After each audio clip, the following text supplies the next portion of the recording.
Bonjour tout le monde, j'espère que vous allez bien. Je vous retrouve sur ma chaîne pour parler de budget. Moi, c'est Virginie. J'espère que vous ne souffrez pas trop de la chaleur. Moi, je dois vous dire qu'ici, c'est compliqué. Il fait à peu près 33 degrés. Le plus dur, en fait, c'est la nuit. Surtout que nous, on a une maison à étage. Donc, je vous laisse imaginer la chaleur dans les chambres.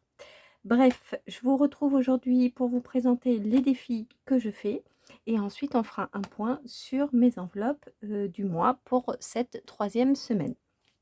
Donc, les défis que moi je fais, donc je les mets dans ce classeur-là. C'est des défis que je commence au 1er janvier et que je termine au 31 décembre. Pour moi, ils durent un an. Parce que faire des défis trop longs, je trouve ça lassant. En plus, moi, c'était ma première année. Donc là, je suis dans ma première année. Et le but, c'était vraiment de pouvoir les terminer. Donc, de faire des trucs trop, trop longs, ça aurait été compliqué pour moi.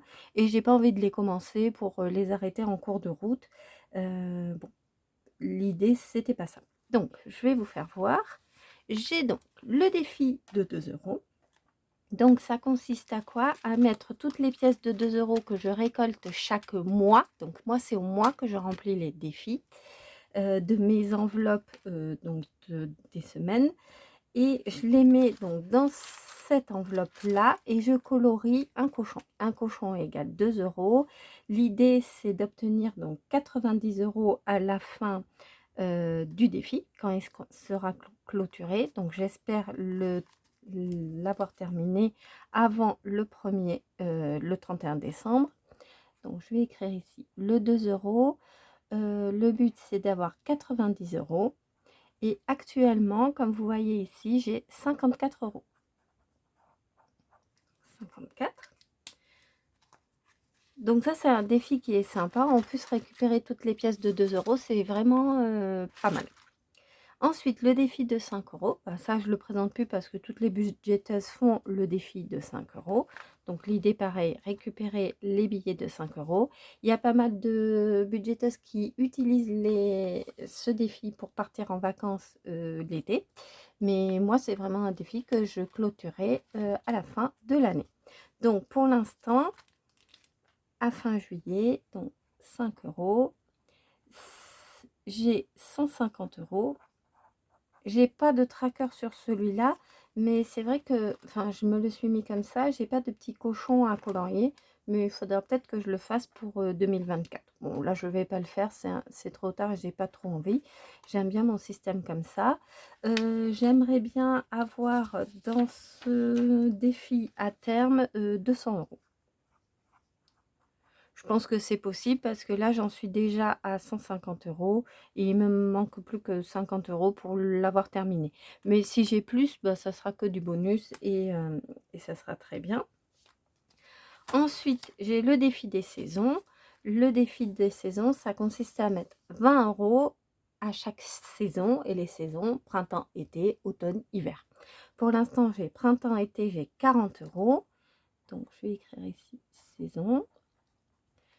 Le but 80 € et pour l'instant j'ai 40 €. Donc ça c'est pareil, c'est un défi que j'aime bien. Je trouve que 20 € par saison c'est bien, ça fait tous les 3 mois, c'est bien. Donc ça, je trouve que ce défi il est sympa. Et ensuite j'en ai un dernier, c'est Noël, que je fais lui sur 6 mois, de juillet à décembre. L'objectif c'est d'avoir 300 € et pour l'instant je suis à 100 €. Donc voilà, et je les ai mis ici cadeau pour Noël. Donc vous voyez, je n'ai que moi 4 défis qui pour une somme totale donc de 670 € si j'y arrive. Donc c'est un an et pour l'instant ça fait 7 mois, donc il me reste encore 5 mois et au bout des 7 mois, j'ai eu 344 € dans ces défis. L'idée des 670 € bah, l'idéal, ça serait au 1er décembre 2023. C'est qu'on puisse l'utiliser à Noël. Donc pour les cadeaux, mais les cadeaux de la famille, donc de tous les 3, et notre repas du 24.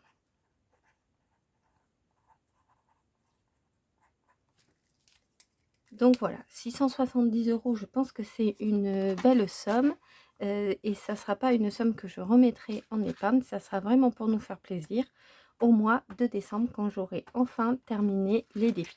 Donc pour mon ressenti après 6 mois utilisés, je trouve que c'est des défis, ces 4 défis, j'aime bien, je trouve qu'ils sont faciles à réaliser. Noël, il est que sur 6 mois, donc il impacte pas trop notre budget parce que c'est quand même 50 € que j'y mets.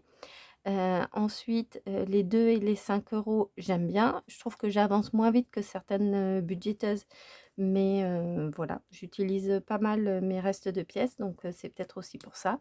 Et le défi des saisons, je trouve il est sympa parce que c'est que 20 € et 20 €, on peut se permettre de mettre 20 €.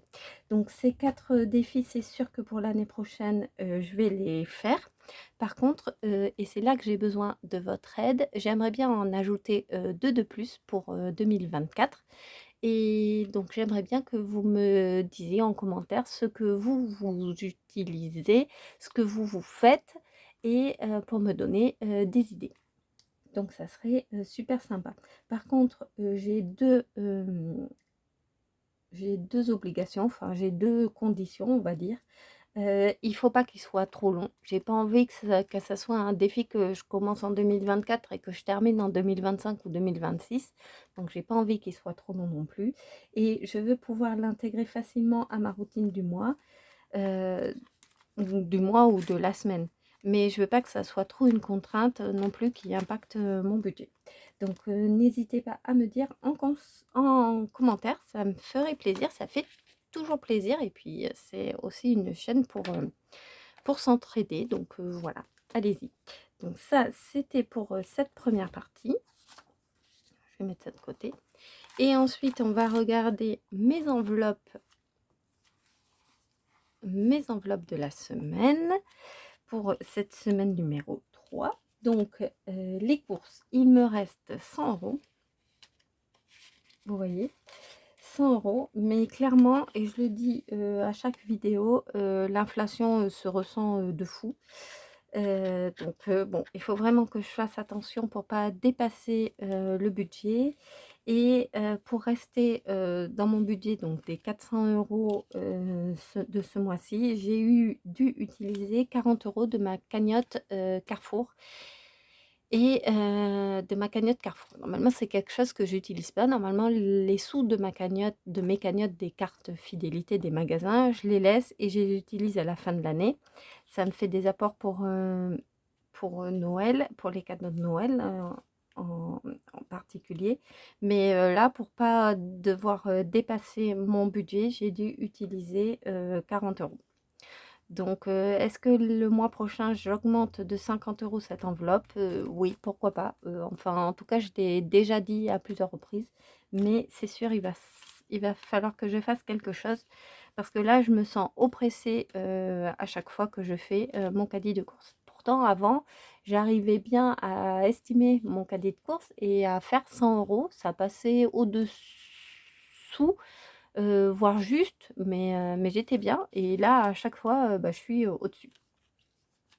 Ensuite, le budget, mon enveloppe essence, il me reste à l'intérieur 101 €, c'est très précis, et on doit juste reprévoir un plein dans la semaine qui nous emmènera début de pour septembre, donc ça, c'est parfait. Et donc je me rends compte que mon budget d'essence, il est vraiment très bien.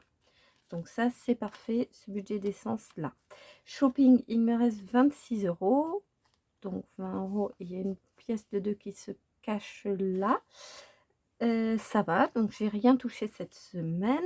Donc ça, c'est c'est bien. Par contre, je prévois d'aller à Primark la semaine prochaine. Je suis encore en vacances, donc je vais certainement aller à Primark et je vais certainement utiliser l'enveloppe, mais c'est bien, 26 €, c'est parfait pour... Je voulais peut-être acheter un pyjama pour mon fils pour cet hiver, donc j'en aurai largement assez, donc ça c'est bien. Ensuite, le resto, il me reste toujours 80 €. On a juste fait un chinois, on est juste allé au chinois gourmand et on a pris pour 20 € à emporter à la maison.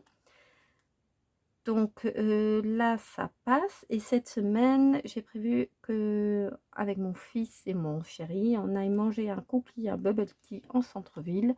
Donc j'emmènerai cette enveloppe, mais là, c'est parfait. Ensuite, l'auto, il me reste 20 €. 20 € parce que je me suis inscrite ce soir au loto en ligne. Donc, croisez les doigts pour moi. Je vous dirai si j'ai gagné la semaine prochaine. Et donc, il me reste 20 €. Donc, ça, c'est très bien. Ensuite, la santé, là, c'est vide parce que je suis allée à la pharmacie pour m'acheter du produit des moustiques, du gel intime qui était en promo. Donc, j'ai utilisé toute mon enveloppe santé. Donc, elle est à 0. Les divers, il me reste 25,75 €. Mais je vous ai dit que donc j'ai prévu d'aller à Primark et j'irai aussi à Ikea pour acheter deux, trois petites choses. Donc vous voyez, j'ai cette enveloppe pour aller à Ikea. Donc ça c'est bien. Et ensuite, le marché, je n'y suis pas allée ce matin. Il me reste 13,80 €. Et je pense que j'irai à grands frais parce qu'avec ces chaleurs, j'aime bien acheter du melon ou des fruits frais et j'irai à grands frais certainement demain. Donc pour dépenser ces sous là, c'est 13,80 €. Donc au final, si on fait l'addition de tout, il me reste 366,55 € sur mon départ de 980 €. Donc ça veut dire que j'ai environ dépensé au terme de cette troisième semaine 65% de mon budget alloué pour les enveloppes. Donc je suis plutôt contente, sauf mon gros point noir, ça reste quand même mon budget course. Du coup, 366 € pour une semaine. Bon, c'est sûr que je vais devoir aller faire des courses, de l'essence, c'est sûr. J'ai prévu du shopping, le resto aussi. Le loto, je pense pas que je l'utilise. La santé est vide. Le divers et marché sera utilisé. Effectivement, à la fin de la semaine prochaine, je devrais avoir vidé quasi dans l'intégralité mes enveloppes. J'espère quand même qu'il me restera quelques sous pour les mettre dans mes défis du mois pour compléter ces fameux, pour arriver à ces fameux 670 € que je me suis mise en objectif.